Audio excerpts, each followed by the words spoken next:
ਵਾਹਿਗੁਰੂ ਜੀ ਕਾ ਖਾਲਸਾ ਵਾਹਿਗੁਰੂ ਜੀ ਕੀ ਫਤਿਹ। ਮੈਂ ਤੁਹਾਡੀ ਹੋਸਟ ਨੀਲਮ ਕੌਰ। ਮੈਂ ਟੀਵੀ 84 ਦੇ ਸਾਰੇ ਦਰਸ਼ਕਾਂ ਤੇ ਸਰੋਤਿਆਂ ਦਾ ਦਿਲੀ ਸਵਾਗਤ ਕਰਦੀ ਹਾਂ। ਪ੍ਰੋਗਰਾਮ ਸੱਚੋ ਸੱਚ ਵਿੱਚ ਰੋਜ਼ਾਨਾ ਦੀ ਤਰ੍ਹਾਂ ਤੁਹਾਡੇ ਤੇ ਸਾਡੇ ਹਰਮਨ ਪਿਆਰੇ ਡਾਕਟਰ ਅਮਰਜੀਤ ਸਿੰਘ ਜੀ ਮੇਰੇ ਨਾਲ ਬੈਠੇ ਹੋਏ ਨੇ। ਆਓ ਨਾਲ ਮਿਲ ਕੇ ਪ੍ਰੋਗਰਾਮ ਦੀ ਸ਼ੁਰੂਆਤ ਕਰਦੇ ਹਾਂ। ਜੀ ਡਾਕਟਰ ਸਾਹਿਬ, welcome to our show. Thank you so much and Waheguru ji ਕਾ ਖਾਲਸਾ ਵਾਹਿਗੁਰੂ ਜੀ ਕੀ ਫਤਿਹ। ਜੀ ਡਾਕਟਰ ਸਾਹਿਬ, ਅੱਜ 8 ਜਨਵਰੀ 2016 24 ਪੋ ਨਾਨਕਸ਼ਾਹੀ ਸੰਮਤ 547 ਦਾ ਦਿਨ ਹੈ ਤੇ ਪ੍ਰੋਗਰਾਮ ਦੇ ਸ਼ੁਰੂ ਵਿੱਚ ਡਾਕਟਰ ਸਾਹਿਬ ਤੁਸੀਂ ਸਾਡੇ ਦਰਸ਼ਕਾਂ ਨਾਲ ਕਿਹੜੀਆਂ ਅਹਿਮ ਘਟਨਾਵਾਂ ਸਾਂਝੀਆਂ ਕਰਨ ਜਾ ਰਹੇ ਹੋ? ਦੇਖੋ, ਸਭ ਤੋਂ ਪਹਿਲਾਂ ਤਾਂ ਅੱਜ ਵੀ ਅਸੀਂ ਫਤਿਹ ਬੁਲਾਈ ਅੱਜ ਓਪਨਿੰਗ ਦੇ ਵਿੱਚ। ਇਹ ਵੀ ਸਾਡੇ ਇੱਕ ਦੋ ਦਰਸ਼ਕ ਵੀਰ ਜਿਹੜੇ ਸਾਡੇ ਨਾਲ ਬਹੁਤ ਸਨੇਹ ਕਰਦੇ ਨੇ, ਉਹਨਾਂ ਦਾ ਸੁਝਾਅ ਸੀ ਕਿ ਤੁਸੀਂ ਵੀ ਪ੍ਰੋਗਰਾਮ ਫਤਿਹ ਨਾਲ ਸ਼ੁਰੂ ਕਰੋ ਤੇ ਫਤਿਹ ਨਾਲ ਕਲੋਜ਼ ਕਰੋ। ਜੀ ਡਾਕਟਰ ਸਾਹਿਬ, ਸੋ ਅਸੀਂ ਇਨਕੋਰਪੋਰੇਟ ਕਰ ਲਿਆ ਉਹਨਾਂ ਦਾ ਸੁਝਾਅ। ਅਸੀਂ ਜਿਵੇਂ ਨਵੇਂ ਸਾਲ ਦਾ ਮਤਾ ਕੀਤਾ ਹੈ, ਉਹਨਾਂ 'ਚ ਇੱਕ ਮਤਾ ਇਹ ਹੈ ਕਿ ਵੀ ਜਿਹੜੀਆਂ ਈਮੇਲਸ ਨੇ ਉਹਨਾਂ ਨੂੰ ਅਸੀਂ ਪਹਿਲ ਦੇਣੀ ਹੈ ਜੀ, ਤੇ ਪਿਛਲਾ ਜਿਹੜਾ ਬੈਕਲੌਗ ਹੈ ਉਹ ਖਤਮ ਕਰਨਾ ਹੈ। ਸੋ ਅੱਜ ਦਾ ਪ੍ਰੋਗਰਾਮ ਵੀ ਅਸੀਂ ਮੋਸਟਲੀ ਈਮੇਲਸ ਨੂੰ ਪੜ੍ਹ ਕੇ ਔਰ ਉਹਨਾਂ ਨੂੰ ਰਿਸਪੌਂਡ ਕਰਕੇ ਜਿਹੜਾ ਕੰਪਲੀਟ ਕਰਾਂਗੇ। ਪਰ ਕੁਇਕਲੀ ਅੱਜ ਦੀਆਂ ਮੁੱਖ ਘਟਨਾਵਾਂ ਦੇ ਵਿੱਚ ਜਦੋਂ ਮੈਂ ਦੇਖ ਰਿਹਾ ਸੀ, ਜਦੋਂ ਇੱਕ ਅਸੀਂ ਫਰੇਜ਼ ਇਸਤੇਮਾਲ ਕਰਦੇ ਹਾਂ ਕਿ ਮੂਸੇ ਦਾ ਗਵਾਹ ਖਵਾਜਾ। ਜੀ, ਹੁਣ ਮੂਸਾ ਡੱਡੂ ਨੂੰ ਕਹਿੰਦੇ ਨੇ, ਖਵਾਜਾ ਪਾਣੀ ਦਾ ਪੀਰ ਮੰਨਿਆ ਜਾਂਦਾ ਤੇ ਇੱਕ ਦੂਜੇ ਨੂੰ ਜਿਹੜਾ ਉਹ ਜਿਵੇਂ ਅਮਰੀਕਨ ਕਹਿੰਦੇ ਨੇ you scratch my back I'll scratch your back. ਹੁਣ ਜੋ ਕੁਝ ਪਠਾਨਕੋਟ ਦੇ ਵਿੱਚ ਹੋਇਆ ਉਸ ਨੇ ਇਹਨਾਂ ਦਾ ਸਭ ਕੁਝ ਹੀ ਜਿਹੜਾ ਐਕਸਪੋਜ਼ ਕੀਤਾ ਹੈ। ਖਾਸ ਤੌਰ ਤੇ ਕਿਉਂ ਜਿਹੀ ਸਿਕਿਉਰਿਟੀ ਹੈ, 6 ਏਜੰਸੀਆਂ ਲਾਈਆਂ ਔਰ 6 ਬੰਦਿਆਂ ਨੂੰ ਜਿਹੜੇ ਇਹਨਾਂ ਦੇ ਐਕਸਪਰਟਸ ਨੇ ਕੁਝ ਘੰਟਿਆਂ ਦੀ ਗੱਲ ਕਹੀ ਸੀ ਆਪਰੇਸ਼ਨ ਦੀ, ਉਹਨਾਂ ਨੂੰ 3 ਦਿਨ ਤੋਂ ਜ਼ਿਆਦਾ ਦਾ ਸਮਾਂ। ਹੁਣ ਇਹ ਜਿਹੜੀ ਫੇਲਿਅਰ ਸੈਂਟਰ ਗਵਰਨਮੈਂਟ ਦੇ ਪਾਰਟ ਤੇ ਹੈ, ਜੇ ਇਹੀ ਕਿਤੇ ਮਨਮੋਹਨ ਸਿੰਘ ਪ੍ਰਧਾਨ ਮੰਤਰੀ ਦੇ ਹੁੰਦਿਆਂ ਇਹ ਹੁੰਦਾ ਤੇ ਇਹ Modi and company BJP opposition ਹੁੰਦੀ ਤਾਂ ਫਿਰ ਤੁਸੀਂ ਦੇਖ ਲਓ ਕਿ ਬੰਬਈ ਬੰਬ ਧਮਾਕਿਆਂ ਵੇਲੇ ਕਿਉਂ ਜਿਹਾ ਰਿਸਪੌਂਸ ਬੀਜੇਪੀ ਨੇ ਕੀਤਾ ਸੀ। ਉਦੋਂ ਵੀ ਇਹਨਾਂ ਦਾ ਸੀ ਵੀ ਜਿਹੜਾ ਉਹ ਤਾਂ ਚੱਕ ਦਿਓ ਸਭ ਕੁਝ, ਔਰ ਇਹ ਸਰਕਾਰ ਕਾਹਦੀ ਹੈ ਤੇ ਸਰਕਾਰ ਨਕੰਮੀ ਹੈ, ਇਹ ਤਾਂ ਮੋਹਨ ਸਿੰਘ ਹੈ, ਇਹ ਬੋਲਦਾ ਹੀ ਨਹੀਂ ਹੈ ਜੀ। ਲੇਕਿਨ ਹੁਣ ਜਦੋਂ ਇਹਨਾਂ ਦੀ ਫੇਲਿਅਰ ਹਰ ਪਾਸਿਓਂ ਸਾਹਮਣੇ ਆਈ ਤੇ ਅੱਜ ਦੀਆਂ ਮੁੱਖ ਖਬਰਾਂ 'ਚ ਤਾਂ ਇਹੀ ਹੈ ਕਿ ਜੀ ਮੋਦੀ ਵੀ ਪਠਾਨਕੋਟ ਵਿਜ਼ਿਟ ਕਰੇਗਾ 에ਅਰਫੋਰਸ ਬੇਸ। ਔਰ ਇੱਕ ਜਿਹੜਾ ਪੁਆੜੇ ਦੀ ਜੜ ਜਿਸ ਨੂੰ ਮੁੱਖ ਤੌਰ ਦੇ ਉੱਤੇ ਜਿਹੜਾ ਕਦੇ ਪਾਕਿਸਤਾਨ ਦੇ ਵਿੱਚ ਵੀ ਜਿਹੜਾ ਉੱਥੇ ਦੇ ਖੁਫੀਆ ਆਪਰੇਸ਼ਨ ਦਾ ਇੰਚਾਰਜ ਰਿਹਾ ਅਜੀਤ ਡੋਵਲ, ਇਸ ਵੇਲੇ ਸਿਕਿਉਰਿਟੀ ਐਡਵਾਈਜ਼ਰ ਹੈ ਔਰ ਇਹਨੇ ਫਲਾਈ ਕਰਨਾ ਸੀ ਚਾਈਨਾ ਨੂੰ ਜਿੱਦਣ ਪਠਾਨਕੋਟ ਦੀ ਘਟਨਾ ਹੋਈ ਔਰ ਇਹਨੇ ਆਪਣੀ ਵਿਜ਼ਿਟ ਕੈਂਸਲ ਕਰਕੇ ਜਿਹੜਾ ਹੈ ਉਹ ਕਿਹਾ ਜੀ ਮੈਂ ਮੋਨੀਟਰ ਕਰ ਰਿਹਾ ਸਾਰਿਆਂ ਨੂੰ।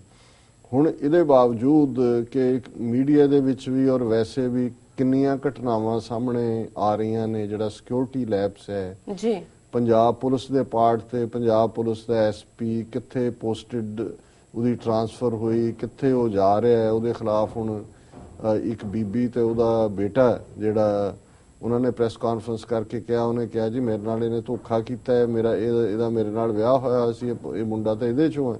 ਤੇ ਹੁਣ ਉਹਦੀ ਜਿਹੜੀ ਇੱਕ ਹੋਰ ਵਾਈਫ ਹੈ ਜਾਂ ਉਹਦੇ ਬੱਚੇ ਜਿਹੜੇ ਉਹ ਆਪਣੇ ਆਪ ਨੂੰ ਰੀਅਲ ਕਹਿੰਦੇ ਨੇ, ਉਹਨਾਂ ਨੇ ਕਿਹਾ ਜੀ ਮੇਰੇ ਪਾਪਾ ਤੇ ਆਹ ਸੀ ਤੇ ਮੇਰੇ ਪਾਪਾ ਉਹ ਸੀ। ਸੋ ਇੱਕ ਪਾਸੇ ਤਾਂ ਜ਼ਾਹਰ ਹੈ ਔਰ ਇਹ ਗੱਲ ਆਮ ਆਦਮੀ ਪਾਰਟੀ ਨੇ ਕਿਹਾ ਵੀ ਮਿਨਿਸਟਰ ਦਾ ਨਾਂ ਦੱਸੋ ਜਿਹਨੂੰ ਇਸ ਉਹਦੇ ਅਗਵਾ ਹੋਣ ਤੋਂ ਪਹਿਲਾਂ ਜਿਹੜਾ ਇਹ ਮਿਲਿਆ। ਲੇਕਿਨ Ajit Doval national security advisor ਨੇ ਅੱਜ ਸੁਖਬੀਰ ਬਾਦਲ ਨੂੰ ਕਾਲ ਕਰਕੇ ਔਰ ਪੰਜਾਬ ਪੁਲਿਸ ਦੀ ਬੜੀ ਤਾਰੀਫ ਕੀਤੀ ਕਿ ਜੀ ਤੁਸੀਂ ਜਿਹੜਾ ਤੁਹਾਡੀ ਪੁਲਿਸ ਨੇ ਐਨ ਮੌਕੇ ਸਿਰ ਕਾਰਵਾਈ ਕਰਕੇ ਔਰ ਬਹੁਤ ਜ਼ਬਰਦਸਤ ਦੇਸ਼ ਸੇਵਾ ਕੀਤੀ ਜੀ। ਸੋ ਸਾਨੂੰ ਤਾਂ ਸਗੋਂ ਇਹ ਆਸ ਸੀ ਕਿ ਵੀ ਇਸ ਸਾਰੇ ਚੋਂ ਜਿਹੜਾ ਡਰੱਗ ਮਾਫੀਆ ਦੀ ਗੱਲ ਤੁਰੀ, ਜਿਸ ਨੂੰ ਈਵਨ ਸ਼ਸ਼ੀਕਾਂਤ ਨੇ ਕਿਹਾ, ਜਿਸ ਦਾ ਜ਼ਿਕਰ ਹੋਰਨਾਂ ਨੇ ਵੀ ਕੀਤਾ ਔਰ ਕਿਸੇ ਵਜ਼ੀਰ ਨੂੰ ਮਿਲਣ ਦਾ ਮਤਲਬ ਸੀ, ਔਰ ਇਹ ਬੰਦਾ ਸਲਿੰਦਰ ਸਿੰਘ ਜਿਹੜਾ ASI ਭਰਤੀ ਹੋਇਆ ਔਰ ਉਹਦਾ SP ਤੱਕ ਹੋਣਾ ਔਰ ਉਹ SP ਰਿਹਾ ਹੀ ਤਰਨਤਾਰਨ, ਅੰਮ੍ਰਿਤਸਰ, ਗੁਰਦਾਸਪੁਰ ਜ਼ਿਲ੍ਹਿਆਂ 'ਚ। ਸੋ ਬਜਾਏ ਇਸ ਦੇ ਕਿ ਵੀ ਇਹਨਾਂ ਦਾ ਕਈਆਂ ਨੂੰ ਲੱਗਦਾ ਸੀ ਕਿ ਵੀ ਮੇਬੀ ਇਹਨਾਂ ਦਾ ਬਾਦਲਾਂ ਦਾ ਹੁਣ ਇਹ ਕੰਮ ਹੋ ਜਾਏਗਾ ਅਸਲੀਅਤ ਸਾਹਮਣੇ ਆਉਣ ਤੇ, ਲੇਕਿਨ ਅਜੀਤ ਡੋਵਲ ਜਿਹੜਾ ਇਨਫੈਕਟ ਭਾਵੇਂ ਏਜੰਸੀ ਕੋਈ ਰਾਹ ਹੈ ਜਾਂ ਕੋਈ ਹੋਰ ਏਜੰਸੀਆਂ ਨੇ, ਲੇਕਿਨ ਮੋਸਟ ਪਾਵਰਫੁਲ ਮੈਨ ਇੰਟੈਲੀਜੈਂਸ ਨੈਟਵਰਕ ਦੇ ਵਿੱਚ ਖਾਸ ਤੌਰ ਤੇ ਪਾਕਿਸਤਾਨ ਨਾਲ ਡੀਲ ਕਰਨ, ਚਾਈਨਾ ਨਾਲ ਡੀਲ ਕਰਨ 'ਚ ਇਹ ਅਜੀਤ ਡੋਵਲ ਹੈ। ਔਰ ਇਹੀ ਉਹ ਬੰਦਾ ਹੈ ਜਿਹਨੇ ਸਿੱਖ ਮੂਵਮੈਂਟ ਦੇ ਵੇਲੇ ਵੀ ਪੰਜਾਬ ਦੇ ਵਿੱਚ ਜਿਹੜਾ ਸਭ ਤੋਂ ਗੰਦਾ ਰੋਲ ਨਿਭਾਇਆ ਹੋਇਆ। ਸੋ ਕੁੱਲ ਮਿਲਾ ਕੇ ਅਸੀਂ ਸਮਝਦੇ ਹਾਂ ਵੀ ਜਿਵੇਂ ਦੀਨਾਨਗਰ ਘਟਨਾਕ੍ਰਮ ਦੇ ਉੱਤੇ ਜੋ ਪੁਲਿਸ ਥਾਣੇ ਦੇ ਉੱਤੇ ਸੀ ਉਸ ਦੇ ਉੱਤੇ ਪਰਦਾਪੋਸ਼ੀ ਕਰ ਦਿੱਤੀ ਗਈ ਸੀ ਔਰ ਹਕੀਕਤ ਕਦੇ ਵੀ ਸਾਹਮਣੇ ਨਹੀਂ ਆਈ। ਸਾਨੂੰ ਇਹ ਲੱਗਦਾ ਕਿ ਅੱਜ ਦੀ ਇਹ ਸਟੇਟਮੈਂਟ ਅਜੀਤ ਡੋਵਲ ਦੀ ਦੇਖਣ ਤੋਂ ਬਾਅਦ ਕਿ ਸੁਖਬੀਰ ਬਾਦਲ ਦੀ ਸ਼ਲਾਘਾ ਤੇ ਪੰਜਾਬ ਪੁਲਿਸ ਦੀ ਸ਼ਲਾਘਾ, ਮੈਨੂੰ ਲੱਗਦਾ ਹੈ ਵੀ ਇਸ ਪਠਾਨਕੋਟ ਘਟਨਾਕ੍ਰਮ ਦੇ ਉੱਤੇ ਵੀ ਜਿਹੜੀ ਹੈ ਉਹ ਪੂਰੀ ਤਰ੍ਹਾਂ ਲਿਡ ਰੱਖ ਦਿੱਤੀ ਗਈ ਹੈ। ਔਰ ਬਾਕੀ ਤਾਂ ਐਵੀਡੈਂਸ ਨੇ ਬੋਲਣਾ ਨਹੀਂ ਹੁੰਦਾ ਜੀ। ਔਰ ਜਿਵੇਂ ਅਸੀਂ ਕੱਲ ਦੀ ਇੱਕ ਈਮੇਲ ਵੀਰ ਨੇ ਲਿਖੀ ਸੀ ਉਹ ਪੜ੍ਹੀ ਸੀ ਕਿ ਵੀ ਕਿਵੇਂ ਜਦੋਂ ਸਾਰੇ ਮਾਰ ਦਿੱਤੇ ਜਾਂਦੇ ਨੇ, ਜੇ 6 ਸੀ ਤੇ 6 ਦੇ 6 ਮਾਰ ਦਿੱਤੇ ਤੇ ਫਿਰ ਐਵੀਡੈਂਸ ਤਾਂ ਖਤਮ ਹੋ ਗਈ ਜੀ। ਔਰ ਇਸੇ ਲਈ ਮੈਂ ਇਹਨੂੰ ਕਿਹਾ ਸੀ, ਮੈਂ ਕਿਹਾ ਜੀ ਇਹ ਜ਼ਖਮੀ ਇਸ ਲਈ ਨਹੀਂ ਲੈਂਦੇ ਕਿ ਜ਼ਖਮੀ ਕੋਈ ਕਹਾਣੀ ਨਾ ਸੁਣਾਉਣ। ਅਦਰਵਾਈਜ਼ ਅੱਜ ਕੱਲ ਇਸ ਕਿਸਮ ਦੀਆਂ ਜਿਹੜੀਆਂ ਨੇ ਸਟਨ ਬੰਬਸ ਨੇ ਜਾਂ ਦੂਸਰੇ ਜਿਹਦੇ ਥੱਲੇ ਤੁਸੀਂ ਬੇਹੋਸ਼ ਕਰ ਸਕਦੇ ਹੋ, ਫੜ ਸਕਦੇ ਹੋ। ਔਰ ਜਦੋਂ ਉਦਮਪੁਰ ਦੇ ਵਿੱਚ, ਕਿਉਂਕਿ ਦੀਨਾਨਗਰ ਤੋਂ ਬਾਅਦ ਦੂਸਰਾ ਹਮਲਾ ਉਦਮਪੁਰ ਆਰਮੀ ਕਾਨਵਾਈ ਤੇ ਹੋਇਆ ਸੀ ਔਰ ਉਦੋਂ ਇਹਨਾਂ ਨੇ ਦਾਅਵਾ ਕੀਤਾ ਸੀ ਕਿ ਜੀ ਇਹ ਅਸੀਂ ਇੱਕ ਜਿਹੜਾ ਅੱਤਵਾਦੀ ਉਹ ਫੜ ਲਿਆ ਜੀ ਤੇ ਅਸਲ 'ਚ ਉਹਨੂੰ ਦਿਖਾ ਵੀ ਦਿੱਤਾ ਪ੍ਰੈਸ ਔਰ ਬਹੁਤ ਜਲਦੀ ਮੀਡੀਆ ਨੂੰ ਇਹ ਪਤਾ ਲੱਗ ਗਿਆ ਵੀ ਉਹ ਤਾਂ ਦਿਮਾਗੀ ਤੌਰ ਤੇ ਖਰਾਬ ਗੂੰਗਾ ਤੇ ਬੋਲਾ ਆਦਮੀ ਸੀ। ਉਹੀ ਕਿਸੇ ਲਾਗਲੇ ਪਿੰਡ ਦਾ ਵਿਚਾਰਾ ਤੁਰਿਆ ਜਾਂਦਾ ਸੀ, ਜਦੋਂ ਇਹ ਕੋਈ ਹੋਇਆ ਤੇ ਉਹਨੂੰ ਫੜ ਕੇ ਪੇਸ਼ ਕਰਤਾ ਜੀ ਇਹ ਅਸੀਂ ਖਤਰਨਾਕ ਅੱਤਵਾਦੀ ਜਿਹੜਾ ਫੜ ਲਿਆ। ਸੋ ਕੁੱਲ ਮਿਲਾ ਕੇ ਅਸੀਂ ਸਮਝਦੇ ਹਾਂ ਵੀ ਇਸ ਲਈ ਇਹਨਾਂ ਨੇ ਦੇਖਿਆ ਵੀ ਇਹ ਤਾਂ ਫੜਨ ਵਾਲੀ ਕੰਮ ਕਹਾਣੀ ਸੁਣਾਉਣਾ ਵੀ ਜਿਹੜੀ ਹੈ ਪੁੱਠੀ ਪੈ ਜਾਂਦੀ ਹੈ ਤੇ ਉਹਨਾਂ ਨੇ ਜਿਹੜਾ ਇਹ ਇਧਰੋਂ ਇਹ ਐਵੀਡੈਂਸ ਖਤਮ ਕਰਤਾ। ਦੂਸਰਾ, ਜੇ ਅਜੇ ਇਨਵੈਸਟੀਗੇਸ਼ਨ ਚੱਲ ਰਹੀ ਹੈ, ਇੱਕ ਪਾਸੇ ਨਿਊਜ਼ ਇਹ ਆਂਦੀ ਹੈ ਕਿ ਜੀ ਇਹਨੂੰ ਸਵਿੰਦਰ ਸਿੰਘ ਜਾਂ ਜੋ ਵੀ ਉਹਦਾ ਨਾਮ ਸਲਿੰਦਰ ਸਿੰਘ, ਉਹਨੂੰ ਲਾਈ ਡਿਟੈਕਟਰ ਟੈਸਟ ਦੇ ਉੱਤੇ ਪਾਇਆ ਜਾਏਗਾ ਕਿ ਨੈਸ਼ਨਲ ਇਨਵੈਸਟੀਗੇਟਿਵ ਏਜੰਸੀ ਜਿਹੜੀ ਹੈ ਉਹਦਾ ਲਾਈ ਡਿਟੈਕਟਰ ਟੈਸਟ ਕਰੇਗੀ। ਹੁਣ ਜੇ ਲਾਈ ਡਿਟੈਕਟਰ ਟੈਸਟ ਹੋਇਆ ਨਹੀਂ, ਐਸੀਆਂ ਕਿਹੜੀਆਂ ਇਹਨਾਂ ਕੋਲ ਮਸ਼ੀਨਾਂ ਨੇ ਕਿ 3 ਦਿਨਾਂ 4 ਚ ਇਹਨਾਂ ਨੂੰ ਪਤਾ ਲੱਗ ਗਿਆ ਕਿ ਜੀ ਪੰਜਾਬ ਪੁਲਿਸ ਦੀ ਕਾਰਗੁਜ਼ਾਰੀ ਬਹੁਤ ਜ਼ਬਰਦਸਤ ਹੈ, ਹਰ ਚੀਜ਼ ਠੀਕ ਠਾਕ ਹੈ। ਸੋ ਸਾਨੂੰ ਲੱਗਦਾ ਹੈ ਕਿ ਵੀ ਇਸ ਆਪਰੇਸ਼ਨ ਦੇ ਉੱਤੇ ਵੀ ਫਾਈਨਲ ਲਿਡ ਰੱਖ ਦਿੱਤੀ ਗਈ ਹੈ, ਕੁਝ ਵੀ ਬਾਹਰ ਨਹੀਂ ਆਏਗਾ ਔਰ ਇਹ ਸਾਰੀ ਗੱਲ ਨੂੰ ਹੋਰ ਵੀ ਸ਼ੱਕੀ ਬਣਾ ਦਿੰਦਾ ਹੈ। ਜਿਸ ਤਰੀਕੇ ਨਾਲ ਪਾਕਿਸਤਾਨ ਦੇ ਉੱਤੇ ਐਗਰੈਸਿਵ ਸਟਾਂਸ ਇਹਨਾਂ ਨੇ ਰੱਖਿਆ, ਕੱਲ ਫਿਰ ਉਹਨਾਂ ਨੇ ਕਿਹਾ ਕਿ ਜੀ ਇੱਕਦਮ ਜਿਹੜਾ ਹੈ ਉਹ ਫੜੋ ਬੰਦੇ ਨੂੰ, ਫਲਾਣ ਨੂੰ ਫੜੋ। ਨਵਾਜ਼ ਸ਼ਰੀਫ ਦੇ ਉੱਤੇ ਈਵਨ ਸਟੇਟ ਡਿਪਾਰਟਮੈਂਟ ਦੇ ਬੁਲਾਰੇ ਨੇ ਵੀ ਕੱਲ ਕਿਹਾ, ਉਹਨਾਂ ਨੇ ਹਾਲਾਂ ਟਾਈਮ ਲਿਮਿਟ ਨਹੀਂ ਦਿੱਤੀ, ਉਹਨਾਂ ਨੇ ਕਿਹਾ ਜੀ ਅਸੀਂ ਵੀ ਆਪਣਾ ਟਾਈਮ ਲੈਂਦੇ ਹਾਂ ਪਾਕਿਸਤਾਨ। ਪਰ ਇਸ ਤੋਂ ਜ਼ਾਹਰ ਹੈ ਕਿ ਇੰਡੀਆ ਨੇ ਜਿਹੜੀ ਗੱਲਬਾਤ ਦੀ ਜਿਹੜੀ ਸੋਸ਼ਲ ਡਿਪਲੋਮੇਸੀ ਦੇ ਰਾਹੀਂ, ਭਾਵੇਂ ਉਹ ਅਮਰੀਕਨ ਪ੍ਰੈਸ਼ਰ ਸੀ ਜਾਂ ਕੋਈ ਕਿਸੇ ਕਾਰਖਾਨੇਦਾਰ ਦਾ ਪ੍ਰੈਸ਼ਰ ਸੀ, ਉਸ ਪ੍ਰੋਸੈਸ ਨੂੰ ਵੀ ਫੁੱਲ ਸਟਾਪ ਲਾ ਦਿੱਤਾ ਹੈ ਜੀ ਔਰ ਇੱਕ ਦਹਿਸ਼ਤ ਦਾ ਮਾਹੌਲ ਸਿਰਜਿਆ ਹੋਇਆ ਹੈ। ਅੱਜ ਵੀ ਉਹਦੇ ਨੇੜੇ ਤੇੜੇ ਦੀਆਂ ਜਿਹੜੀਆਂ ਕੰਟੋਨਮੈਂਟਸ ਨੇ ਉਹਦੇ ਬਾਰੇ ਖਬਰ ਸੀ ਕਿ ਜੀ ਕੋਈ ਹੋਰ ਸਸਪੀਸ਼ੀਅਸ ਐਕਟੀਵਿਟੀ ਦੇਖੀ ਗਈ, ਲੋਕ ਬੜੇ ਟੈਰਰ 'ਚ ਨੇ। ਸੋ ਮੈਂ ਅਗੇਨ ਜਿਹੜਾ ਅਸੀਂ ਆਪਣਾ ਪਹਿਲਾ ਐਨਾਲਿਸਿਸ ਸਾਰੇ ਘਟਨਾਕ੍ਰਮ ਤੇ ਦਿੱਤਾ ਸੀ ਉਹਦੇ ਵੱਲ ਹੀ ਆਉਂਦਾ ਕਿ ਵੀ ਸਾਨੂੰ ਇਹ ਲੱਗਦਾ ਹੈ ਕਿ ਪੰਜਾਬ ਨੂੰ ਬਲਦੀ ਦੇ ਬੂਥੇ 'ਚ ਧੱਕਣ ਦੇ ਲਈ ਜਿਹੜਾ ਉਹ ਮਾਹੌਲ ਸਿਰਜ ਲਿਆ ਗਿਆ। ਇਹ ਹੁਣ ਦਹਿਸ਼ਤਗਰਦੀ ਰਹੇ, ਸਰਕਾਰੀ ਫੌਜ ਦਾ ਡਰ, ਇੱਥੇ ਆ ਗਏ ਉੱਥੇ ਆ ਗਏ, ਉੱਥੇ ਸਪੌਟ ਹੋਇਆ ਕਿਸੇ ਹੋਰ ਨੂੰ ਫੜ ਲੈਣਗੇ ਕਿ ਜੀ ਫਲਾਂ ਥਾਂ ਜਿਹੜਾ ਇੱਕ ਹੋਰ ਫੜਿਆ ਗਿਆ, ਜਿਵੇਂ ਪਠਾਨਕੋਟ ਦੇ ਨਾਲ ਰਿਲੇਟਡ 3 ਦਿਨ ਪਹਿਲਾਂ ਸੀ ਕਿ ਜੀ ਇੱਕ ਬੰਦਾ ਜਿਹੜਾ ਉਹ ਫੜਿਆ ਗਿਆ ਸ਼ੱਕੀ ਹਾਲਤ ਦੇ ਵਿੱਚ, ਉਹਦੇ ਨੇੜੇ ਤੇੜੇ ਫਿਰਦਾ, ਉਹ ਵੀ ਪਤਾ ਲੱਗਾ ਵੀ ਗੂੰਗਾ ਸੀ, ਬਾਅਦ ਚ ਗੂੰਗਾ ਬੋਲਾ ਸੀ। ਸੋ ਕੁੱਲ ਮਿਲਾ ਕੇ ਜਦੋਂ ਇਸ ਕਿਸਮ ਦਾ ਮਾਹੌਲ ਸਿਰਜਿਆ ਜਾਂਦਾ ਹੈ ਔਰ ਜਿਹਨੂੰ ਕਹਿੰਦੇ ਨੇ ਟੂ ਮੈਨੀ ਐਵੀਡੈਂਸਿਸ ਇਹ ਦੱਸਣ ਦੇ ਲਈ ਕਿ ਜੀ ਬਿਲਕੁਲ ਪਾਕਿਸਤਾਨ ਵੱਲ ਹੈ, ਉਹ ਤੋਂ ਪਹਿਲਾਂ ਹੀ ਸੀ ਜੀ ਬਹਾਵਲਪੁਰ ਦੀ ਕਾਲ ਫੜੀ ਔਰ ਕਸ਼ਮੀਰੀ ਕਿਸੇ ਜਥੇਬੰਦੀ ਨੇ ਵੀ ਜ਼ਿੰਮੇਵਾਰੀ ਲੈ ਲਈ ਔਰ ਦੂਸਰੇ। ਸੋ ਅਸੀਂ ਸਮਝਦੇ ਹਾਂ ਵੀ ਇਹ ਸਾਰਾ ਪਾਰਟ ਇੱਕ ਪਾਸੇ ਇਹਨਾਂ ਦਾ ਇਹ ਚੱਲ ਰਿਹਾ ਔਰ ਦੂਜੇ ਪਾਸੇ ਜਦੋਂ ਤੁਸੀਂ ਇਹਨਾਂ ਦਾ ਵਰਤਾਰਾ ਦੇਖਦੇ ਹੋ, 2 ਡਿਵੈਲਪਮੈਂਟ ਜਿਹੜੀਆਂ ਕਸ਼ਮੀਰ ਦੇ ਹਵਾਲੇ ਨਾਲ ਦੋਨੋਂ ਪਾਸੇ ਹੀ ਹੋ ਰਹੀਆਂ ਨੇ। ਇੱਕ ਤਾਂ ਇਧਰ PDP ਜਿਹੜੀ ਪਾਰਟੀ ਦੇ ਨਾਲ BJP ਦੀ ਕੋਲੀਸ਼ਨ ਹੈ ਜੰਮੂ ਕਸ਼ਮੀਰ 'ਚ, ਉਹਦੇ ਮੁਖੀ ਜਿਹੜੇ ਸੈਯਦ ਮੁਹੰਮਦ ਸ਼ਾਇਦ ਮੁਫਤੀ ਹੈ ਉਹਨਾਂ ਦਾ ਨਾਂ, ਜਾਂ ਮੈਨੂੰ ਐਗਜ਼ੈਕਟ ਨਹੀਂ ਆ ਰਿਹਾ ਜੀ, ਉਹ ਲਗਭਗ 80 ਸਾਲ ਦੀ ਉਮਰ 'ਚ ਜਨਵਰੀ ਦੇ ਅਖੀਰ 'ਚ ਉਹਨਾਂ ਦਾ ਜਿਹੜਾ 80ਵਾਂ ਜਨਮ ਦਿਨ ਸੀ, ਦਿੱਲੀ ਦੇ ਹਸਪੀਟਲ 'ਚ ਚੜਾਈ ਕਰ ਗਏ। ਔਰ ਹਾਲਾਂ ਜਦੋਂ ਤੁਸੀਂ ਕਿਸੇ ਵੀ ਸ਼ਖਸੀਅਤ ਨੂੰ ਦੇਖਦੇ ਹੋ, ਜਦੋਂ ਤੁਸੀਂ ਇੱਕ ਪਾਸੇ ਟ੍ਰੇਟਰਸ ਦੀ ਹਿਸਟਰੀ ਹੁੰਦੀ ਹੈ, ਇੱਕ ਪਾਸੇ ਪੈਟਰੀਓਟਸ ਦੀ ਹੁੰਦੀ ਹੈ, ਦੇਸ਼ ਭਗਤਾਂ ਦੀ ਹੁੰਦੀ ਹੈ।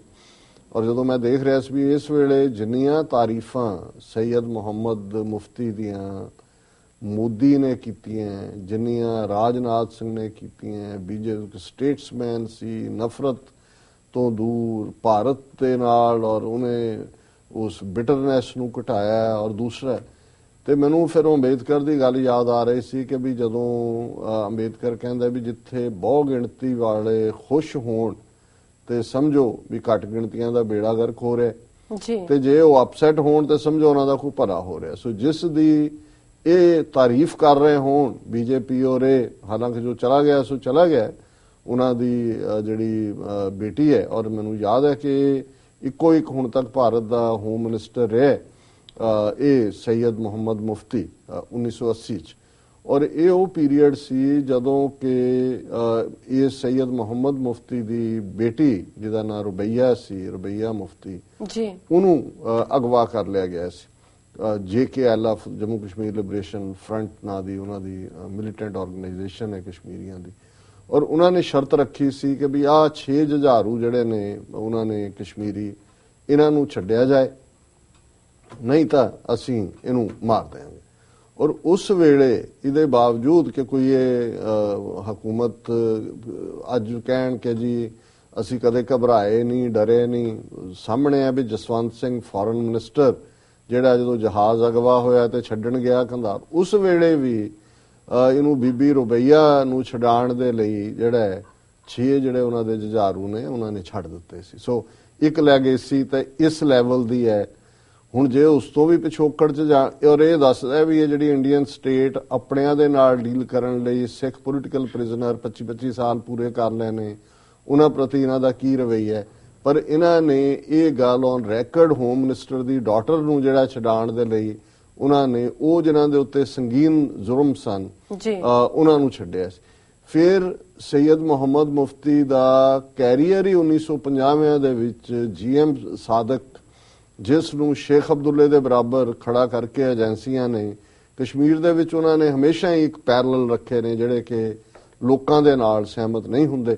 ਸੋ ਹੁਣ ਉਹਨਾਂ ਨੇ ਚੜ੍ਹਾਈ ਕੀਤੀ ਹੈ ਔਰ ਜ਼ਾਹਰ ਹੈ ਵੀ ਬੀਜੇਪੀ ਦਾ ਡਿਪਟੀ ਮੁੱਖ ਮੰਤਰੀ ਦਾ ਜਦੋਂ ਇਦਾਂ ਦਾ ਕ੍ਰਾਈਸਿਸ ਹੋਏ, ਹੁਣ ਟੈਂਪਰੇਰੀ ਗਵਰਨਰ ਰੂਲ ਕਸ਼ਮੀਰ ਦੇ ਵਿੱਚ ਇਸ ਲਈ ਲਾਗੂ ਹੋ ਰਿਹਾ ਹੈ ਕਿ ਉਹਨਾਂ ਦੀ ਬੇਟੀ ਜਿਹੜੀ ਮਹਿਬੂਬਾ ਮੁਫਤੀ ਹੈ ਉਹਨੇ ਨਾ ਕਰ ਦਿੱਤੀ ਹੈ ਕਿ ਵੀ ਮੈਂ ਅਜੇ, ਉਹਨੂੰ PDP ਨੇ ਲੀਡਰ ਚੁਣ ਲਿਆ, ਉਹਨੇ ਕਿਹਾ ਜੀ ਮੈਂ ਅਜੇ ਮੁੱਖ ਮੰਤਰੀ ਨਹੀਂ ਬਣਨਾ ਜਦੋਂ ਤੱਕ ਮੇਰੇ ਪਿਤਾ ਦੀਆਂ ਲਾਸਟ ਉਹਨਾਂ ਦੀ ਬਰੀਅਲ ਨਹੀਂ ਹੋ ਜਾਂਦੀ। ਔਰ ਜੋ ਇਸਲਾਮਿਕ ਟ੍ਰੇਟ ਨੇ ਸ਼ਾਇਦ 4 ਦਿਨ ਦਾ ਟਾਈਮ ਹੁੰਦਾ ਜਿਹਦੇ ਚ ਕਿ ਸਾਰੀਆਂ ਸ਼ੋਕ ਦੀਆਂ ਰਸਮਾਂ ਹੁੰਦੀਆਂ ਨੇ, ਉਹਨਾਂ ਦਾ ਜੋ ਵੀ ਜਨਾਜ਼ਾ ਉੱਠੇਗਾ ਔਰ 4 ਦਿਨ ਦਾ ਉਹਨਾਂ ਦਾ ਪੂਰਾ ਸਮਾਂ, ਸ਼ਾਇਦ ਜਨਾਜ਼ਾ ਤਾਂ ਹੋ ਗਿਆ ਹੋਵੇਗਾ ਜਿਹੜਾ ਵੀ, ਉਸ ਤੋਂ ਬਾਅਦ 4 ਦਿਨ ਟੋਟਲ ਹੈ, ਉਹ ਐਤਵਾਰ ਸ਼ਾਮ ਨੂੰ ਮੁੱਕਣਾ ਤੇ ਫਿਰ ਮੰਡੇ ਜਿਹੜਾ ਹੈ ਉਹ ਸਹੁੰ ਚੁੱਕਣਗੇ ਬੀਬੀ। ਸੋ ਇੱਕ ਪਾਸੇ ਤਾਂ ਮੈਂ ਇਹ ਦੇਖਦਾ ਕਿ ਵੀ ਹੁਣ ਬਿਲਕੁਲ ਸ਼ਾਂਤੀ ਹੈ, ਕੋਈ ਕ੍ਰਾਸ ਫਾਇਰ ਨਹੀਂ ਹੋਇਆ, ਕੋਈ ਕੁਝ ਨਹੀਂ ਹੋਇਆ, ਕਿਉਂਕਿ ਬੀਜੇਪੀ ਨੂੰ ਲੱਗਦਾ ਸੀ ਕਿ ਵੀ ਅਸੀਂ ਡਿਪਟੀ ਮੁੱਖ ਮੰਤਰੀ ਸਾਡੇ ਨਾਲ, ਹਾਲਾਂਕਿ ਦੂਸਰੀਆਂ ਪਾਰਟੀਆਂ ਦੇ ਕੋਲ ਵੀ ਇੰਨੇ ਐਨਫ MLA ਸੀ ਕਿ PDP ਸਮਝੌਤਾ ਜੇ ਉਹਨਾਂ ਨਾਲ ਕਰ ਲੈਂਦੀ, ਕਾਂਗਰਸ ਦੇ ਨਾਲ, ਔਰ ਫਿਰ ਦੂਸਰੇ ਪਾਸੇ ਨੈਸ਼ਨਲ ਕਾਨਫਰੰਸ ਪਾਰਟੀ ਉਮਰ ਅਬਦੁੱਲਾ ਦੇ ਉਹਨਾਂ ਨੇ ਆਫਰ ਵੀ ਕੀਤਾ ਸੀ, ਲੇਕਿਨ ਇਹ ਬੀਜੇਪੀ ਦੇ ਨਾਲ ਗਏ। ਸੋ ਜ਼ਾਹਰ ਹੈ ਕਿ ਮੈਂ ਇਹ ਦੇਖਦਾ ਸੀ ਕਿ ਵੀ ਜਦੋਂ ਕੋਈ ਵੀ ਸਿੱਖ ਐਕਟਿਵਿਸਟ ਜਾਂ ਉਹਨਾਂ ਦੀ ਗੱਲ ਹੁੰਦੀ ਹੈ ਜਿਹੜੇ ਸਮਝੌਤਾ ਕਰਨ ਨੂੰ ਤਿਆਰ ਨਹੀਂ, ਤੇ ਇਹੀ ਮੀਡੀਆ ਤੇ ਇਹੀ ਬੀਜੇਪੀ ਤੇ ਇਹੀ ਉਹਨਾਂ ਨੂੰ ਕੀ ਬਣਾਉਂਦੇ ਨੇ। ਤੇ ਜਦੋਂ ਇਹ ਤਾਰੀਫ ਕਰ ਰਹੇ ਹੋਣ, ਸਮਝੋ ਵੀ ਇਹਨਾਂ ਨੂੰ ਲੱਗਦਾ ਕਿ ਵੀ ਅਸੀਂ ਤਾਂ ਇਹਨੂੰ ਅੱਗੇ ਲਾ ਕੇ ਆਲਰੇਡੀ ਜੰਮੂ ਕਸ਼ਮੀਰ 'ਚ ਆਪਣੇ ਪੈਰ ਪਸਾਰ ਲਏ ਔਰ ਇਸ ਸਾਰੇ ਨੂੰ ਅਗਲਾ ਮੁੱਖ ਮੰਤਰੀ ਬਣਨ ਦੀ ਉਹ ਤਿਆਰੀ ਕਰ ਰਹੇ ਹੋਣੇ ਨੇ ਕਿ ਭਾਈ ਅਸੀਂ ਵਾਦੀ ਦੇ ਵਿੱਚ ਵੀ ਆਪਣੀ ਗੱਲ ਕਰਨੀ ਹੈ। ਸੋ ਇਹ ਡਿਵੈਲਪਮੈਂਟ ਇਧਰਲੇ ਕਸ਼ਮੀਰ ਦੇ ਹਵਾਲੇ ਨਾਲ ਹੈ। ਦੂਸਰੇ ਪਾਸੇ ਅੱਜ ਦੀ ਇੱਕ ਖਬਰ ਜਿਹਨੂੰ ਏਜੰਸੀ ਫ੍ਰੈਂਚ ਪ੍ਰੈਸ ਨੇ, ਯਾਹੂ ਨੇ ਔਰ ਮੀਡੀਆ ਨੇ ਦਿੱਤਾ ਹੈ, ਔਰ ਇਹ ਪਾਕਿਸਤਾਨੀ ਕਸ਼ਮੀਰ ਜਿਹੜਾ ਹੈ ਜਿਹਨੂੰ ਆਜ਼ਾਦ ਕਸ਼ਮੀਰ ਕਿਹਾ ਜਾਂਦਾ ਹੈ, ਇੱਕ ਤਾਂ ਬਿਲਕੁਲ ਇਧਰਲੇ ਕਸ਼ਮੀਰ ਦੇ ਨਾਲ ਲੱਗਦਾ ਤੇ ਇੱਕ ਇਹਨਾਂ ਦਾ ਨਾਰਥ ਦੇ ਵਿੱਚ ਏਰੀਆ ਹੈ ਜਿਹਨੂੰ ਕਦੇ ਨਾਰਦਰਨ ਏਰੀਆਜ਼ ਕਿਹਾ ਜਾਂਦਾ ਸੀ। ਫਿਰ ਕਨਸਟੀਟਿਊਸ਼ਨ ਜਦੋਂ ਪਾਕਿਸਤਾਨ ਦੇ ਨਵਾਂ ਕਨਸਟੀਟਿਊਸ਼ਨ ਬਣਿਆ ਅਮੈਂਡਮੈਂਟ ਹੋ ਕੇ, ਤਾਂ ਉਹਨੂੰ ਗਿਲਗਿਤ ਬਾਲਸਤਾਨ ਕਿਹਾ ਜਾਣ ਲੱਗ ਗਿਆ। ਤੇ ਗਿਲਗਿਤ ਬਾਲਸਤਾਨ ਦੇ ਹਵਾਲੇ ਨਾਲ, ਔਰ ਇਹ ਗਿਲਗਿਤ ਬਾਲਸਤਾਨ ਦਾ ਏਰੀਆ ਉਹ ਹੈ ਜਿਹਨੂੰ 1846 ਤੋਂ ਪਹਿਲਾਂ ਇਹ ਸਿੱਖ ਰਾਜ ਦਾ ਹਿੱਸਾ ਸੀ, ਕਿਉਂਕਿ ਕਸ਼ਮੀਰ ਦਾ। ਲੇਕਿਨ ਮੈਂ ਦੇਖਦਾ ਵੀ ਕਿਵੇਂ ਹਿਸਟਰੀ ਦੀ ਮਿਸਰਿਪਰੈਜ਼ੈਂਟੇਸ਼ਨ ਹੈ ਕਿ ਇਹ ਕਿਹਾ ਜਾ ਰਿਹਾ ਜੀ ਕਿ 1846 ਚ ਡੋਗਰਿਆਂ ਨੇ ਜਿਹੜਾ ਇਹ ਜਿੱਤ ਕੇ ਬੜਾ ਖੂਨ ਡੋਲ ਕੇ ਗਿਲਗਿਤ ਬਾਲਸਤਾਨ ਜਿਹੜਾ ਉਹ ਜੰਮੂ ਕਸ਼ਮੀਰ ਦਾ ਹਿੱਸਾ ਬਣਾਇਆ। 1846 ਤੱਕ ਤਾਂ ਜਿਹੜੇ ਡੋਗਰੇ ਨੇ ਉਹ ਲਾਹੌਰ ਦਰਬਾਰ ਦੇ ਜਿਹੜੇ ਨੇ ਉਹ ਅਹਿਲਕਾਰ ਸੀ, ਔਰ 1846 ਦੀ ਲੜਾਈ ਤੋਂ ਬਾਅਦ ਹੀ ਜਦੋਂ ਸਿੱਖਾਂ ਦੇ ਨਾਲ ਗਦਾਰੀ ਕੀਤੀ ਤੇ ਜੰਮੂ ਕਸ਼ਮੀਰ ਇਨਾਮ ਦੇ ਤੌਰ ਤੇ ਦਿੱਤਾ ਗਿਆ ਸੀ ਡੋਗਰਿਆਂ ਨੂੰ। ਪਰ ਤੁਸੀਂ ਹਿਸਟਰੀ ਨੂੰ ਮਿਸਰਿਪਰੈਜ਼ੈਂਟ ਹੀ ਕਰਨਾ ਹੈ। ਜੇ ਨਹਿਰੂ ਡਿਸਕਵਰੀ ਆਫ ਇੰਡੀਆ ਦੇ ਵਿੱਚ ਇਹ ਕਹਿੰਦਾ ਹੈ ਕਿ ਲਦਾਖ ਜਿਹੜਾ ਇੱਕ ਡੋਗਰਾ ਜਰਨੈਲ ਜ਼ੋਰਾਵਰ ਸਿੰਘ ਨੇ ਜਿੱਤਿਆ, ਔਰ ਇਹ ਵੀ ਬਿਲਕੁਲ ਝੂਠ। ਜ਼ੋਰਾਵਰ ਸਿੰਘ ਵੀ ਇੱਕ ਸਿੱਖ ਸੀ ਔਰ ਕੋਈ ਡੋਗਰਿਆਂ ਨੇ ਜਿੱਤ ਕੇ ਦਿੱਤਾ। ਉਦੋਂ ਉਹ ਸਿੱਖ ਰਾਜ ਦੇ ਥੱਲੇ ਸੀ। 1842 ਦੇ ਵਿੱਚ ਮਹਾਰਾਜਾ ਸ਼ੇਰ ਸਿੰਘ ਸਿੱਖ ਰਾਜ ਦਾ ਮਹਾਰਾਜਾ ਸੀ ਜਦੋਂ ਕਿ ਲਦਾਖ ਜਿੱਤਿਆ ਗਿਆ ਸੀ। ਲੇਕਿਨ ਜਿਹੜੀ ਗੱਲ ਅਹਿਮੀਅਤ ਵਾਲੀ ਹੈ ਔਰ ਜਿਹੜੀ ਆਉਣ ਵਾਲੇ ਪੀਰੀਅਡ 'ਚ ਦੇਖਣਾ ਹੋਏਗਾ ਵੀ ਕਿਵੇਂ ਇਫੈਕਟ ਕਰੇਗੀ, ਨਾਰਦਰਨ ਏਰੀਆਜ਼ ਜਿਹਨੂੰ ਪਾਕਿਸਤਾਨ ਦੇ ਕਨਸਟੀਟਿਊਸ਼ਨ 'ਚ ਗਿਲਗਿਤ ਬਾਲਸਤਾਨ ਬਣਾ ਦਿੱਤਾ ਗਿਆ ਸੀ। ਹੁਣ ਅੱਜ ਦੀਆਂ ਜਿਹੜੀ ਮੈਂ ਏਜੰਸੀਆਂ ਦੀ ਖਬਰ ਕੋਟ ਕੀਤੀ ਹੈ ਉਹ ਇਹ ਹੈ ਕਿ ਗਿਲਗਿਤ ਬਾਲਸਤਾਨ ਨੂੰ ਇੱਕ ਅਲੱਗ ਸੂਬੇ ਦੇ ਤੌਰ ਤੇ ਪਾਕਿਸਤਾਨ ਮਾਨਤਾ ਦੇਣ ਜਾ ਰਿਹਾ। ਸੋ ਉਹਦੇ ਥੱਲੇ ਬੇਸ਼ੱਕ ਉਹਨਾਂ ਦੇ ਫੈਡਰਲ ਪਾਰਲੀਮੈਂਟ ਦੇ ਵਿੱਚ 2 ਅਬਜ਼ਰਵਰ ਹੋਣਗੇ, ਪਰ ਉਹਨਾਂ ਦਾ ਇੱਕ ਆਪਣਾ ਸੂਬਾ ਹੋਏਗਾ। ਸੋ ਇਹ ਪਾਕਿਸਤਾਨ ਬੇਸ਼ੱਕ ਇੰਪੋਰਟੈਂਟ ਹੈ ਕਿਉਂਕਿ $342 ਬਿਲੀਅਨ ਦਾ ਜਿਹੜਾ ਟ੍ਰੇਡ ਰਾਊਟ ਚਾਈਨਾ ਬਣਾ ਰਿਹਾ ਗਵਾਦਰ ਪੋਰਟ ਤੱਕ, ਕਾਸ਼ਗਰ ਤੋਂ। ਸੋ ਚਾਈਨਾ ਨੇ ਵੀ ਇਹ ਕਿਹਾ ਹੋਏਗਾ ਕਿ ਭਾਈ ਜੇ ਡਿਸਪਿਊਟਡ ਏਰੀਆ, ਕਿਉਂਕਿ ਜਦੋਂ ਕਸ਼ਮੀਰ ਦੀ ਪੋਜੀਸ਼ਨ ਆਉਂਦੀ ਹੈ, ਇਧਰਲਾ ਕਸ਼ਮੀਰ ਹੋਏ ਉਧਰਲਾ ਹੋਏ, UN ਦੇ ਵਿੱਚ ਇਹਨੂੰ ਡਿਸਪਿਊਟਡ ਟੈਰੀਟਰੀ ਕਿਹਾ ਗਿਆ। ਤੇ ਕਸ਼ਮੀਰ ਉਹਦਾ ਜਿਹੜਾ ਚਾਈਨਾ ਉਹ $342 ਬਿਲੀਅਨ ਇਨਵੈਸਟ ਕਰਨ ਦਾ ਤੋਂ ਝਿਜਕ ਰਿਹਾ ਹੋਏਗਾ ਵੀ ਡਿਸਪਿਊਟਡ ਏਰੀਆ ਕੱਲ ਨੂੰ ਕੀ ਹੋਏ। ਸੋ ਇਸ ਗੱਲ ਨੂੰ ਐਟ ਰੈਸਟ ਪੁੱਟ ਕਰਨ ਲਈ ਪਾਕਿਸਤਾਨ ਨੇ ਕਮੇਟੀ ਬਣਾਈ ਹੋਈ ਸੀ, ਉਹਦੀ ਸ਼ਾਇਦ ਰਿਪੋਰਟ ਪੋਜ਼ਿਟਿਵ ਹੋਏਗੀ ਕਿ ਸੂਬਾ ਬਣਾ ਦਿਓ। ਪਰ ਇਹਦੇ ਨਾਲ ਸਾਨੂੰ ਇਹ ਲੱਗਦਾ ਹੈ ਵੀ ਜਿਹੜੀ ਭਾਰਤ ਦੀ ਪੋਜੀਸ਼ਨ ਹੈ ਕਸ਼ਮੀਰ ਦੇ ਉੱਤੇ ਇੰਡੀਅਨ ਆਕੂਪਾਈਡ, ਉਹ ਫਿਰ ਹੋਰ ਮਜ਼ਬੂਤ ਹੋ ਜਾਂਦੀ ਹੈ। ਹੁਣ ਬੇਸ਼ੱਕ ਜਿਹੜੀ ਟਾਈਮਿੰਗ ਹੈ, ਮੈਂ ਹਮੇਸ਼ਾ ਦੇਖਦਾ ਹਾਂ ਵੀ ਟਾਈਮਿੰਗ ਦੇ ਕੀ ਮੈਸੇਜ ਹੁੰਦੇ ਨੇ, ਕੀ ਇਹ ਸੋਸ਼ਲ ਡਿਪਲੋਮੇਸੀ ਔਰ ਇਸ ਸਾਰੇ ਔਰ ਅਮਰੀਕਨ ਦਬਾਅ ਥੱਲੇ ਹੈ ਕਿ ਕਸ਼ਮੀਰ ਦਾ ਸਟੇਟਸ ਕੋ ਫੈਸਲਾ ਕਰਨ ਦੀਆਂ ਹੀ ਤਿਆਰੀਆਂ ਹੋ ਰਹੀਆਂ ਨੇ। ਅਦਰਵਾਈਜ਼ ਜਿਹੜੀ ਟਾਈਮਿੰਗ ਹੈ ਉਹ ਪਾਕਿਸਤਾਨ ਨੂੰ ਵੀ ਸੂਟ ਨਹੀਂ ਕਰਦੀ ਕਿ ਉਹ ਕਸ਼ਮੀਰ ਦੇ ਸਟੇਟਸ ਦੇ ਵਿੱਚ ਤਬਦੀਲੀ ਕਰੇ। ਜੇ ਪਾਕਿਸਤਾਨ ਉਹਨੂੰ ਉਸ ਏਰੀਆ ਨੂੰ, ਹਾਲਾਂਕਿ 47 ਦੇ ਵਿੱਚ ਇਹ ਫਿਰ ਗਿਲਗਿਤ ਬਾਲਸਤਾਨ ਦਾ ਏਰੀਆ ਜਿਹੜਾ ਉੱਥੋਂ ਦਾ ਜਿਹੜਾ ਕਮਾਂਡਰ ਸੀ ਉਹਨੇ ਕੰਕਰ ਕੀਤਾ, ਡੋਗਰਿਆਂ ਤੋਂ ਖੋਇਆ, ਔਰ ਫਿਰ 15-16 ਦਿਨ ਤੋਂ ਬਾਅਦ ਮਿਸਟਰ ਜਿਨ੍ਹਾਂ ਦੇ ਨਾਲ ਸੰਪਰਕ ਕਰਕੇ ਪਾਕਿਸਤਾਨ ਦੇ ਨਾਲ ਐਨੈਕਸ ਕਰ ਲਿਆ ਸੀ। ਸੋ ਇਹ ਕਸ਼ਮੀਰ ਦਾ ਹੀ ਹਿੱਸਾ ਵੱਜਦਾ ਸੀ। ਟੈਰੀਟਰੀ ਬਹੁਤ ਵੱਡੀ ਹੈ ਤੇ ਜੇ ਹੁਣ ਪਾਕਿਸਤਾਨ ਉਹਨੂੰ, ਔਰ ਕਸ਼ਮੀਰ ਪਾਕਿਸਤਾਨ ਵਾਲੇ ਉਹਨੂੰ ਆਜ਼ਾਦ ਕਸ਼ਮੀਰ ਕਿਹਾ ਜਾਂਦਾ ਹੈ, ਉਹਨਾਂ ਦੀ ਆਪਣੀ ਅਸੈਂਬਲੀ ਹੈ, ਆਪਣਾ ਇਲੈਕਸ਼ਨ ਕਮਿਸ਼ਨਰ ਹੈ, ਆਪਣਾ ਸਿਸਟਮ ਹੈ। ਪਾਕਿਸਤਾਨ ਨੇ ਇਹ ਪ੍ਰਭਾਵ ਦੇਣ ਦਾ ਹਮੇਸ਼ਾ ਯਤਨ ਕੀਤਾ ਹੈ, ਭਾਵੇਂ on the ground situation different ਹੋਏ, ਕਿ ਜੀ ਇਹ ਆਜ਼ਾਦਾਨਾ ਇਹਦੀ ਹਸਤੀ ਹੈ। ਸੋ ਜੇ ਹੁਣ ਗਿਲਗਿਤ ਬਾਲਸਤਾਨ ਜਿਹੜਾ ਇੱਕ ਅਲੱਗ ਸੂਬਾ ਬਣ ਜਾਂਦਾ ਹੈ ਪਾਕਿਸਤਾਨ ਦੇ ਬਾਕੀ ਸੂਬਿਆਂ ਦੇ ਨਾਲ, ਜਿਨ੍ਹਾਂ ਦੇ ਵਿੱਚ ਪੰਜਾਬ, ਸਿੰਧ, ਬਲੋਚਿਸਤਾਨ ਔਰ ਖੈਬਰ ਪਖਤੂਨਖਵਾ ਸੂਬੇ, ਤੇ ਫਿਰ ਇੰਡੀਆ ਦਾ ਕੇਸ ਸਟਰੋਂਗ ਹੋ ਜਾਂਦਾ ਹੈ ਕਿ ਵੀ ਜੇ ਹੁਣ ਪਾਕਿਸਤਾਨ ਨੇ ਉਹ ਟੈਰੀਟਰੀ ਅਨੈਕਸ ਕਰ ਲਈ ਤੇ ਆਲਰੇਡੀ ਅਸੀਂ ਜਿਹੜਾ ਇਹ ਤਾਂ ਸਾਡਾ ਪਹਿਲਾਂ ਹੀ ਹਿੱਸਾ ਹੈ, ਉਹਨਾਂ ਨੇ ਤਾਂ ਸੂਬਾ ਹੀ ਬਣਾਇਆ ਹੋਇਆ ਜੰਮੂ ਕਸ਼ਮੀਰ। ਸੋ ਇਹ ਡਿਵੈਲਪਮੈਂਟ ਮੈਂ ਵੈਸੇ ਕਿਹਾ ਸੀ ਵੀ ਗੱਲ ਕਰਨੀ ਨਹੀਂ, ਕਰਦੇ ਫਿਰ ਰਿਹਾ ਤਾਂ ਨਹੀਂ ਜਾਂਦਾ। ਜੀ ਡਾਕਟਰ ਸਾਹਿਬ, ਇਸ